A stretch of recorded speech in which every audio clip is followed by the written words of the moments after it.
Good evening students. आज इस video में बात करने वाले अनुशीलन समिति के बारे में। 1902 24 मार्च ये अनुशीलन समिति का गठन हुआ था सतीश चंद्र बसु के द्वारा।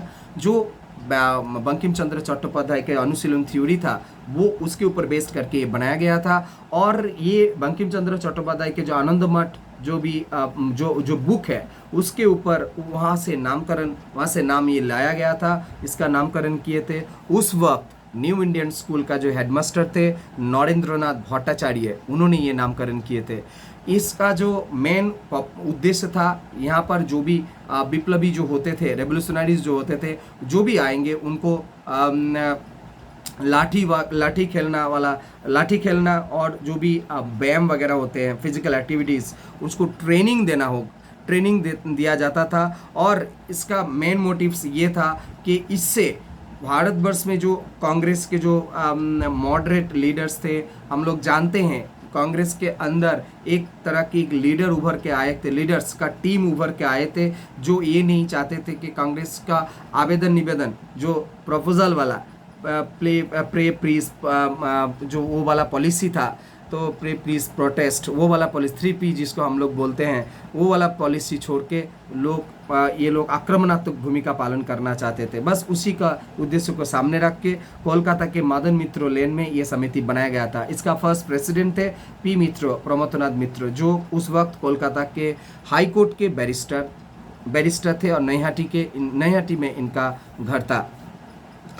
अब हम ये बताते हैं कि और एक चीज़ हम तुमको ये बता देते हैं कि उस वक्त जब कांग्रेस में एक लीडरशिप उभर के आ रहे थे, जो लोग मान नहीं रहे थे कि आप लोगों का जो पॉलिसी 1885 से 1905 तक, आप लोग 1885 से जो जो प्रपोजल वाला जो पॉलिसी है वो लोग जो आप लोग जो प्रपोजल दे रहे हैं उसका विरोध किए थे। एक टीम था, वो जैसे बाल गंगाधर तिलक हुए, लाला लाजपत राय हुए, और उनके साथ और एक यंग थे, उनका नाम था अरविंद घोष। तो अरविंद घोष भी चाह रहे थे कि बंगाल में एक ऐसा गुप्त समिति प्रतिष्ठा हो, इसीलिए उन्होंने उस वक्त बड़ौदा में नौकरी करते थे, राज कॉलेज में, बड़ौदा के राज कॉलेज में अध्यापक का नौकरी कर रहे थे। 750 रुपये उनका सैलरी होता था। तो उन्होंने वहाँ से बड़ौदा से बंगाल में एक आदमी को भेजा था जिसका नाम था जतीन्द्रनाथ बंदोपाध्याय। इनको ऊपर ये रिस्पॉन्सिबिलिटी दिया गया था, तुम जाओ बंगाल में और एक गुप्त समिति का गठन करो। और इन्होंने एक अलग सा गुप्त समिति बनाया, 108 अपर सर्कुलर रोड, यहाँ पर इन्होंने गुप्त समिति बनाया। बाद में क्या हुआ, ये दो जो गुप्त समिति, इनका मेन पर्पस सेम हो गया, तो और ये दोनों गुप्त समिति एक साथ मिल गए और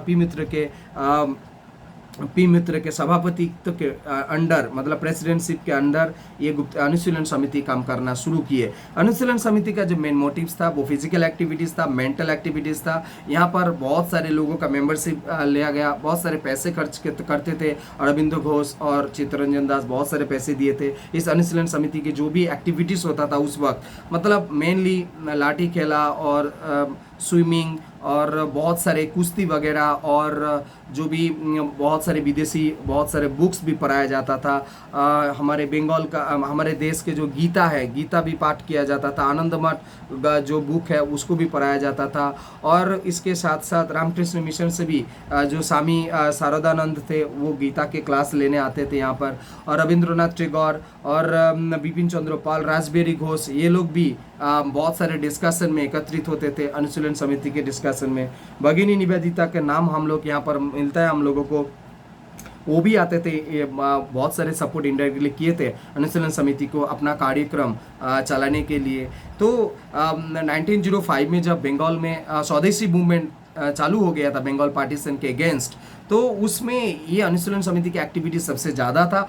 बहुत सारे जगह में ब्रांच प्रतिष्ठित हो गए थे, जैसे हावड़ा, सालकिया, बाली, शिवपुर, उत्तरपाड़ा, श्रीरामपुर, बर्धमान, त्रिपुरा, ढाका, रंगपुर, दिनाजपुर, जलपाईगुड़ी, राजशाही, मयमनसिंह, बरिशाल, चट्टग्राम, कुमिल्ला, फरीदपुर, कटक, कोलकाता, बहुत सारी जगह में इसका ब्रांच हो गया था। बांग्लादेश में सबसे ज़्यादा ब्रांच हुआ था, ढाका में बोला जाता है कि 500 से भी ज़्यादा इनका जो अनुशीलन समिति का ब्रांच वहाँ पर हो चुका था। और बांग्लादेश में जो संभाल रहे थे पूरा अनुशीलन समिति का जिसके ऊपर दारोमदार था तो वो थे पुलिन बिहारी दास। तो यहाँ से बहुत सारे शॉर्ट क्वेश्चन आते हैं, बहुत सारे एग्जाम में भी क्वेश्चन आते हैं। इन लोगों का मेन मोटिव क्या था? अनुशीलन समिति का हम बताते हैं तुम लोगों को कि अनुशीलन समिति का मेन मोटिव ये था, जो कांग्रेस के जो पहले वाले जो मॉडरेट लीडर्स थे उनका पॉलिसी में ना चल के ये सशस्त्र मतलब अस्त्र प्रयोग करके